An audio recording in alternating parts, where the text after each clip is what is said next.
Olá pessoal do YouTube, aqui é o Júnior dos Livros que Valem a Pena Ser Livros e hoje a gente vai fechar a série Fronteiras do Universo do Philip Pullman. Hoje a gente vai fazer a resenha do último volume, que é A Luneta Ambar. Esse livro eu realmente demorei mais do que os outros livros para fazer resenha, estava um período meio conturbado, tive que fazer algumas outras coisas no meio do caminho e demorou bastante para a gente ler esse livro. É um livro grande, que meio até pesado, digamos assim, tem 520 e poucas páginas. Nos outros dois volumes, que é A Bússola de Ouro e A Faca Sutil, a gente conheceu a Lyra da Língua Mágica, uma menininha que conseguia convencer todo mundo através da mentira, digamos assim, através da fantasia. Ela abria a boca e contava coisas especiais, e ela tinha o poder de ler um aparelho no mundo dela, que era o aleitômetro, né? Que a bússola de ouro na tradução que fizeram para o português, e ela conhecia todas as nuances e as respostas, todas as perguntas que ela fazia. Bom, essa menina ela foi se desenvolvendo ao longo da história, atravessou os mundos, como eu já disse nas outras resenhas, encontrou um jovem do mundo da Terra, né, que na ideia do Philip Pullman, para quem já leu os outros dois livros, tá gente? Para quem não leu, acho que não vai adiantar muito essa resenha, mas para quem já leu, a gente sabe que os mundos são todos um intercalando com o outro. É como se a história se passa na Inglaterra, né? Então o Will é de uma civilização que nem a nossa aqui, e a Lyra é de um mundo diferente, mas todos os mundos eles ficam no mesmo lugar, só não se tocam porque são dimensões diferentes, como se fosse isso. E Cittàgazze, né, que é um mundo onde tem os espectros, que é apresentado pra gente no volume 2, na Faca Sutil, é como se fosse a junção de todos os outros mundos. E é onde o Lord Asriel ele cria uma fortaleza para combater a autoridade. Até o segundo volume a gente não sabia ao certo para onde o autor queria ir nessa história. No terceiro volume, A Luneta Ambar, a gente percebe o que o autor quer e o que ele está querendo realmente, a ideia que ele está querendo passar, a ideia básica do livro. A minha opinião esse livro é muito, como eu já falei nos outros volumes, é muito crítico com relação à igreja, e você percebe que ele é bem cético, o Philip Pullman. Dá para perceber aqui que ele é bem ateu mesmo, ele não acredita em Deus. Não acredita em Deus. Eu achei que a história ia tender para um outro lado, mas não, ele não acredita em Deus e deixou isso bem claro nos livros dele. Ele acha que tudo é ciência, a imaginação dele vai para a ciência. Não sei se a ideia, eu não li a biografia do autor para saber se ele realmente não acredita em Deus, mas o que ele quer passar nos livros dele é que Deus não existe, que existiu uma certa pessoa que criou o mundo, aí em um determinado momento ela ficou velha e um anjo, nesse livro ele passa a ideia de anjos, feiticeiras, continuam com as feiticeiras, com os ursos e os anjos e os Galevespianos, se não me engano, que são cidadãos pequenininhos de outro mundo. Tem também os Mulefas, que são em outro mundo ainda. Então ele apresenta pelo menos pra gente mais uns 5 mundos aqui. E existe o domínio da autoridade, que é um anjo que submeteu o Criador, que segundo a ideia do Philip Pullman, ele dá a entender que também é um anjo, mas acho que um anjo muito forte, né? Ele não chega a dar a entender que é Deus que criou o mundo. Pelo que vocês até comentem aí o que vocês acharam no livro. Mas pelo que eu entendi, o autor ele quis falar assim, olha, Deus nunca existiu. Alguma coisa criou o mundo, ou um anjo poderoso criou o mundo, ou na realidade não era Deus, ou era Deus, mas tinha um outro nome, porque criou, ficou velho, e veio um outro anjo que submeteu ele a, digamos assim, fechou ele num lugar e deixou ele preso, definhando. Essa é a ideia, e que a pessoa, porque assim, agora a gente está até discutindo teologia aqui, mas não é bem a questão, porque Deus é onisciente, onipresente, onipotente, então ele não ficaria velho, entendeu? Então, se na história do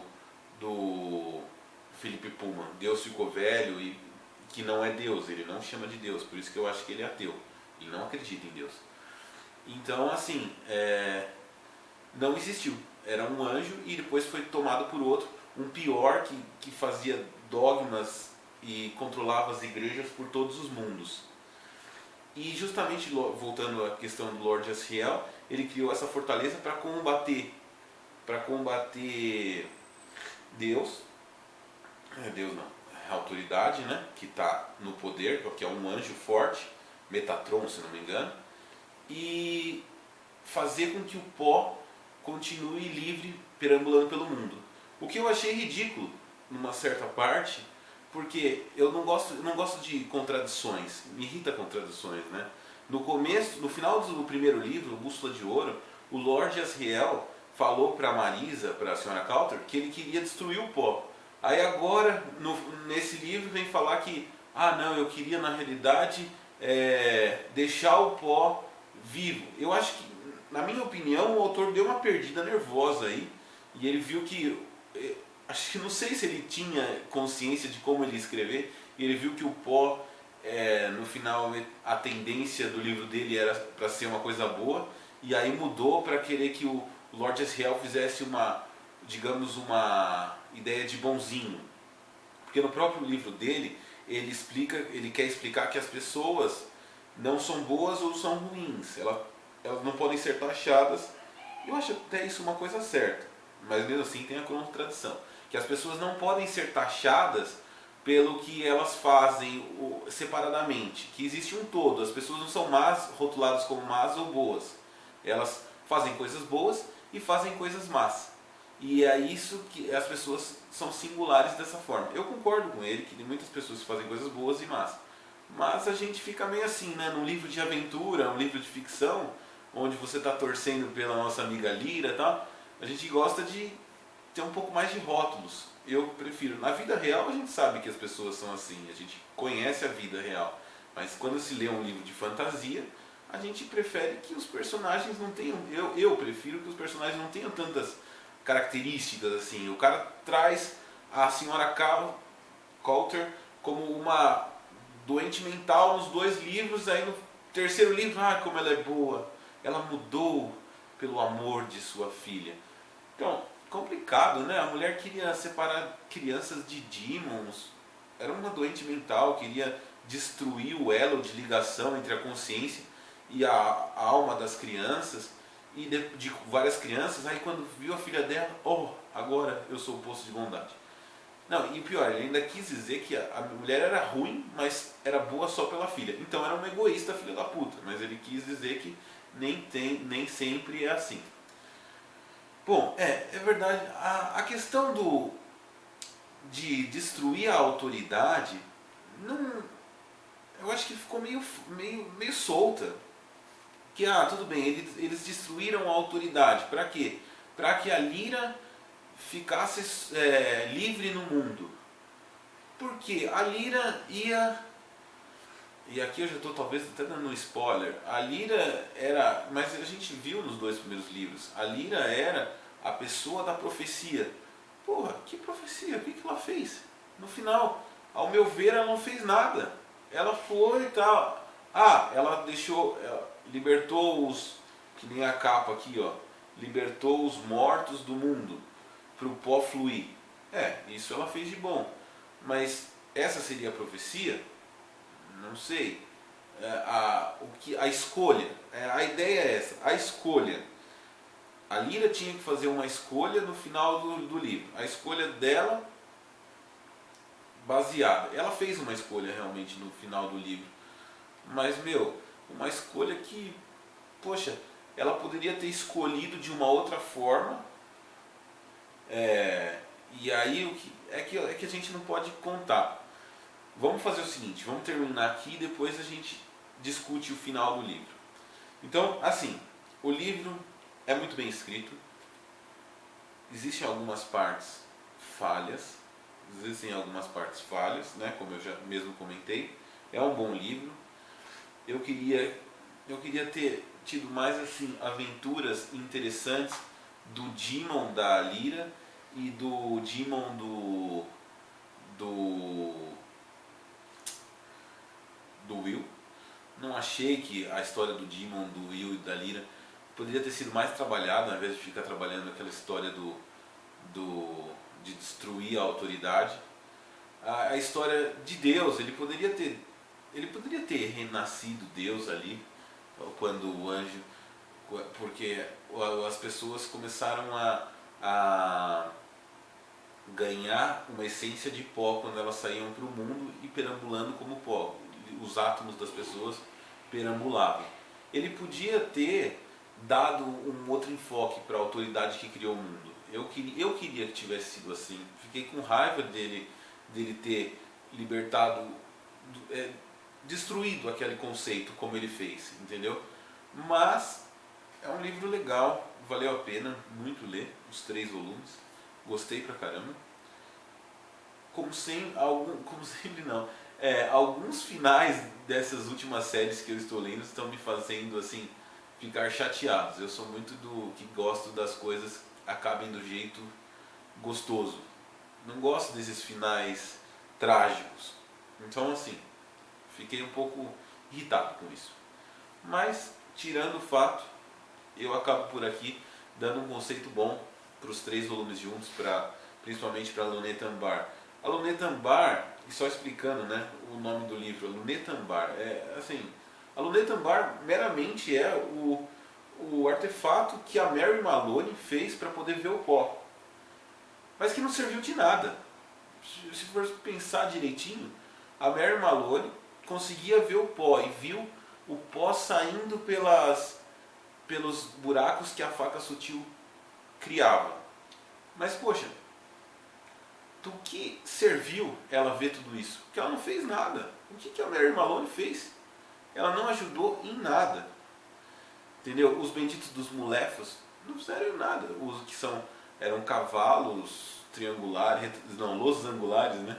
Acho que é losangos, que iam sobre rodas andando em estradas naquele mundo e assim não serviu de muita utilidade. Os Mulefos também, sabe, ele criou alguns conceitos assim que podiam ter tirado algumas 100 páginas desse livro e ter me feito terminar o livro mais rápido. Mas beleza, é isso aí, pessoal. Agora, quem não lê o livro, dá uma desligada no YouTube aí, que a gente vai falar do final. Vamos comentar um pouquinho desse final. Olha, o final eu achei assim chato, porque poxa, eles tinham que deixar uma passagem para os mortos. Vocês me comentem aí se vocês gostaram ou não. Eles tinham que deixar uma passagem para os mortos saírem do mundo dos mortos, beleza?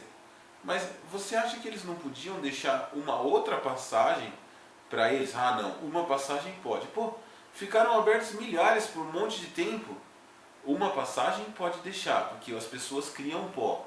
E 2 não pode. E um espectro. Pô, os caras criaram 1 milhão de espectros. Você acha que uma passagem que deixasse aberta, fluindo pó, pequenininha, ia dar problema? Agora, eles tiveram que fazer tudo aquela escolha. A escolha que seria a Eva, do pecado original ou não. Ele não trabalhou isso, porque ia ter um pecado, né? A Eva foi tentada e tinha um pecado original. Isso segundo a igreja, que ele nem acredita em Deus, pelo que a gente viu aqui. E que a menina, a profecia ia ser que a menina Lyra ia fazer uma escolha. A escolha dela, então, dá a entender no final do livro que é ou ficar com o Will em um mundo, um dos dois mundos, porque, como vocês viram, eles não podiam ficar no mesmo mundo, porque iam adoecer. Embora o xamã ficou com um monte de tempo doente lá e não morreu, né? Tudo bem, morreu pela flechada da feiticeira, o pai do Will. Então, assim, ia morrer se ficasse um dos dois no mundo do outro. Beleza. Então aí a gente vai aceitando. Mas então por que eles não podiam pôr uma janela, ir um pouco para o mundo do um e um pouco para o mundo do outro, e eles ficavam juntos? Porque o pó ia escorrer e só podia ter uma janela. Poxa, tinha um buraco gigante no mundo dos mortos, onde um monte de pó estava fluindo para uma boca gigante de nada, onde o pó estava indo para um lugar que não foi explicado. Para quem não é ateu e quer explicar tudo, aquilo não está explicando direito também, né?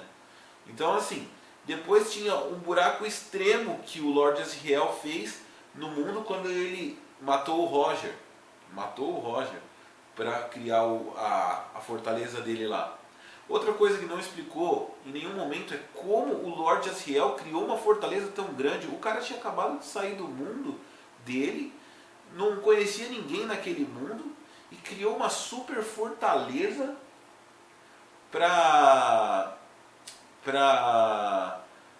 e criou uma aliança com anjos, com Gales Vespianos, com os caras da África lá, e uma aliança grandíssima contra a autoridade.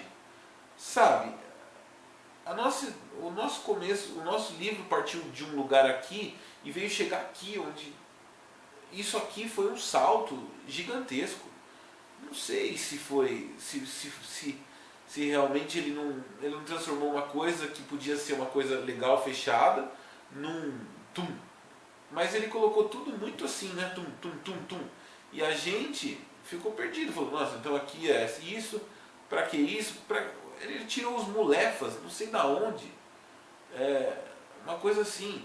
E a questão do padre encontrar, uma outra coisa também que eu achei meio foda, o padre encontrar a mesma buraco que a Mary encontrou para ir para o mundo dos mulefas. Tudo bem, um cara encontrar o buraco, tipo, o Will encontrar a passagem feita pela faca sutil, beleza. Mas aí, a Mary encontrar outro buraco para outro mundo que não tinha nada a ver. Ah, tá bom. Agora o padre encontrar o mesmo buraco que a Mary encontrou, fica complicado. Fica mesmo para uma coisa é você falar assim, ó, esse cara aqui, mesmo para aventura, para ficção, uma coisa é falar assim, não, esse cara aqui tem superpoderes. Ah, então ele faz isso, isso, isso. O cara pega lá e faz. Agora outra coisa é você falar assim, no acaso, um cara encontrou uma janela perdida no mundo e o outro cara foi lá e encontrou a mesma janela. Aí é complicado. Mas é isso aí, pessoal. Com o final e com esse livro aqui eu fiquei meio chateado. Eu achei que a gente ia ter uma coisa bem mais linda, uma obra-prima realmente. Os primeiros 2 livros foram muito bons, mas com esse, e aí por isso que no nosso comentário eu falei assim, as 3 obras juntos tem um saldo positivo, mas esse livro aqui ele se perdeu grande mesmo, se perdeu naquela batalha ridícula que ele travou ali, que não tinha fundamento, sei lá, não gostei desse livro, esse livro em específico. Gostei da série porque, como eu disse, teve positivo. O primeiro e o segundo livro foram muito bons. Esse aqui deixou muito a desejar. O fechamento da história deixou muito a desejar. É isso aí, comentem aí se eu estiver errado, se vocês gostarem, falem, deem sua opinião. Até mais, fiquem com Deus. Próxima resenha é o Sangue do Olimpo, do Rick Riordan. Vamos fechar a série Percy Jackson. Até mais, galera. Tchau, tchau.